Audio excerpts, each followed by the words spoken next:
Hey, what's up, guys? It's Mr. Joshua with another Gundam msia review. This afternoon, before I head off to work, I like to show off to you guys my current project that I'm doing. Right now, I'm working on trying to fix this Gunperry that I bought off of eBay about a year ago, and I bought him for about 30, 40 bucks. And I don't remember if he came with a mobile suit or not. I don't think he did. But the reason why he was so cheap was because this little hatch thing right here. I kind of noticed with a lot of Gunperries that this, attachment thing actually, breaks most of the time where people lose it. And so, luckily, with me, with the miracle of resin casting and molding, I was able to take this broken hatch right here that I got with the figure and basically do, a mold of it in the resin cast. And it actually came out pretty cool. Um, yeah, here's the back of it. The back of it was supposed to be pretty back of it was supposed to be like like a big giant like square hole in the back, but I didn't really like that because with resin cast it's not as flexible as plastic would be. And so what I did was I just took a some molding putty and molded it that way. But other than that, it came out pretty nice. It's supposed to hook right up in there like that. Pretty cool. And what kind of sucks about it is that if I try to turn this or anything like flip it up and down, it'll actually come right off of the newly resin casted part, which kind of sucks. So unfortunately, what my plan is now, my plan B, is to glue the resin part to this little area right here, glue that right in. Then I'm going to do the same thing right in here. Originally, I actually had a peg that I was going to put in there. This is actually my second resin cast that I did of this part. The first part that I did was after I put the hole into the resin right in the back, right in here.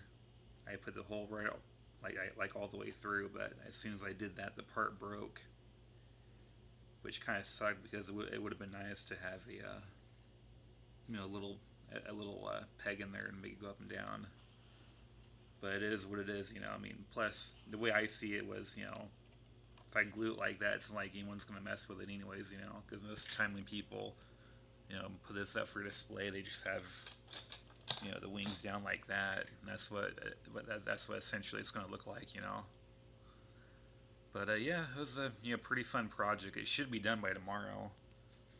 As I was saying, I have work in like 20 minutes, and before I do the final touches of gluing this and whatnot, I'm going to toss in some dye or even paint it and try to get as close as green as possible. I have peacock green synthetic dye that I use, and I know if I toss it in there in the dye for like maybe 20 seconds or so, I actually soak it right up.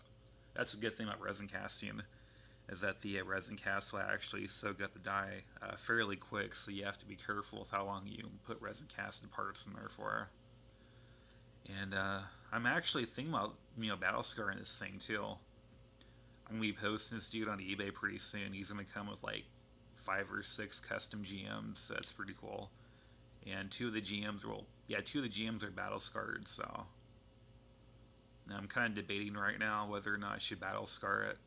I found another one of these on eBay for about 40 bucks or a best offer, so after I'm done selling this guy, I might, go off and buy that one. But my idea for battle scarring this is like maybe I could put a big giant like beam saber hole right here. It goes all the way through, or something. Maybe some bullet holes on the side. Maybe a gash mark or something. I don't really know. Or screw it. Maybe I'll just leave it the way it is. But yeah, it's actually not that bad of a resin cast either. It's pretty much perfect. And with the original part, actually, with this part up here in the original part, it's missing the little tab that would fit into the hole in here. And so what I had to do was I had to first resin cast the top of the original piece and cut the resin casted part off and kind of super glue it onto the original, so that way I have a nice solid piece to work with. And that's what you see before you. And it really isn't that bad at all. It's actually, you know, fairly nice. I'm pretty impressed by it. But yeah, that's about it. Anyways, if you guys like what you see, please like and subscribe. Anyways, happy Thursday and see you guys later.